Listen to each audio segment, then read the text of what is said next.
कृष्ण भगवान की जय। उमापति महादेव की जय। 12वां अध्याय। कांचन मालिनी अप्सरा द्वारा माघ स्नान तथा देवयोनि प्राप्ति की कथा।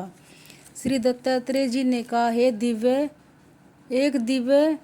कांचनी नाम की रूपवती अप्सरा माघ मास में प्रयागराज में स्नान कर कैलाश पर्वत की ओर जा रही थी। उसके पवित्र वस्त्र गीले थे तथा शरीर से जल की बूंदें टपक रही थी। राही में एक गुफा में एक विशाल कायाधारी भयानक राक्षस ने रूपवती सुंदरी को देखा तो उसके हृदय में पाप विचार उठने लगे। वह कांचन मालिनी की ओर कपट प्रकृति के साथ अग्रसर हुआ। अचानक जल की एक बूंद राक्षस के ऊपर गिर पड़ी। बूंद गिरते ही पापात्मा राक्षस का हृदय परिवर्तन हो गया।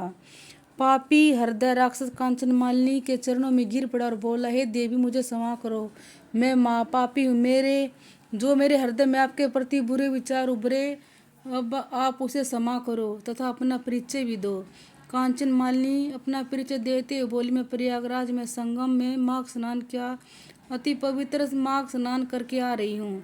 मैं कैलाश पर्वत पर जा रही हूँ। मैं पार्वती जी की प्रिय सहेली हूँ तथा उनके साथ ही रहती हूँ। तुम्हारा हृदय परिवर्तन त्रिवेणी जल के स्पर्श से हुआ है। हे राक्षस, मैं पूर्व जन्म में कलिंगा राज्य के राजा की दासी थी। उनके राजमहल की समस्त सुंदरियों में मैं शिरोमणि थी।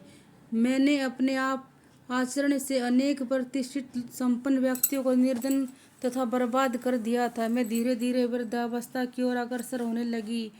मैं अपने दुष्ट चरित्र को स्मरण करके पश्चाताप की अग्नि में जलने लगी। मैंने एक दिवस अपने हृदय की व्यथा राजपुरोहित, जिनका नाम पंडित कृपालु था, उन्हें बतलाई। उन्होंने ही मुझे कहा कि तुम माघ मास, जो कि अगले माह आने वाला है, उसे में प्रतिदिन त्रिवेणी प्रयागराज में जाकर करो तथा व्रत व दान करो, तुम्हारा कल्याण होगा। मैंने उनके कथानुसार स्नान, दान, ध्यान, तप किया और सदगति को प्राप्त हुई। बोले कृष्ण भगवान की जय।